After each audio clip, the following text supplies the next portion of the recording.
Morning, welcome to virtual classroom of Commerceshala. हमारा आज का टॉपिक है रेशो। अच्छा, रेशो होता क्या है? जब भी रेशो की बात आती है तो हमारे माइंड में एक ही चीज आती है कि रेशो क्या है, हमारा एक कंपैरिजन है। अब कंपैरिजन किसका कंपैरिजन है? कंपैरिजन है दो क्वांटिटीज का, है ना। कभी भी हम कंपेयर करते तो किस में करते हैं? रेशो में ही करते हैं। अगर मैं कंपेयर कर रही हूँ कि आपके क्लासरूम में टोटल कितने बच्चे हैं, सपोज आपके क्लासरूम में टोटल 50 स्टूडेंट्स हैं।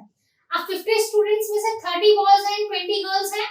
अब आपसे मैं बोलूं कि आप मुझे रेशियो बताओ कि आपकी जो क्लासरूम है उसमें गर्ल्स वर्सेस बॉयज का रेशियो क्या है। तो आप क्या बताएंगे? गर्ल्स 20 है, बॉयज 30 है, तो रेशियो क्या बनेगा? 20:30, है ना। और अगर आप इसको सिंपलेस्ट फॉर्म में सॉल्व करेंगे तो आपका रेशियो क्या हो जाएगा? 2:3। यही तो रेशियो है। तो रेशियो क्या करता है ना कि वो मैथमेटिकल रिलेशनशिप बताता है ना। दो क्वांटिटीज के बीच में मैथमेटिकल रिलेशनशिप को बताता है रेशियो। तो जब भी हम रिलेशनशिप की बात करें, कंपैरिजन की बात करें, तो वहां पे हम क्या फाइंड आउट करते हैं? रेशियो निकालते हैं, है ना। अब इसकी प्रॉपर डेफिनेशन की बात करें तो क्या होगा? It is a comparison between two quantities, है ना। टू और मोर क्वांटिटीज बोल सकते हैं आप कि it is a comparison of two और more quantities in same kind and same unit. या आप ऐसा कह सकते हैं सेम काइंड, एक जैसी हो तब कंपैरिजन कर सकते हैं। सब बोतल का कंपैरिजन बोतल के साथ कर सकते हैं, है ना। अगर यूनिट की बात करें तो यूनिट भी सेम होनी चाहिए। अगर मैं एक बोतल का कंपैरिजन कर रही हूँ किसी भी पार्टी, मान लीजिए मैं एक बोतल का कंपैरिजन क्या कर रही हूँ, डोर के साथ कर रही हूँ, तो किस यूनिट में करूंगी? अगर इसकी लेंथ को मेजर करें तो उसकी भी लेंथ को ही मेजर करेंगे हम, ठीक है। तो यूनिट सेम होनी चाहिए या तो उसका काइंड सेम होना चाहिए।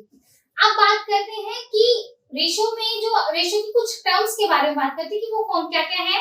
अब आप कभी भी रेशो को कंपेयर करेंगे तो क्या करेंगे? टू क्वांटिटीज के साथ कंपेयर करेंगे। एक आपका, अगर आप इसको फ्रैक्शन की फॉर्म में लिखेंगे तो क्या हो जाएगा आपका? a/b, ठीक है। और अगर आप इसको रेशो की फॉर्म में लिखेंगे तो क्या हो जाएगा आपका? a:b। a क्या होता है? हमारा फर्स्ट टर्म होता है जिसको हम क्या कहते हैं? न्यूमरेटर भी कहते हैं। और रेशो के टर्म में उसे हम क्या कहेंगे? एंटीसीडेंट, ठीक है।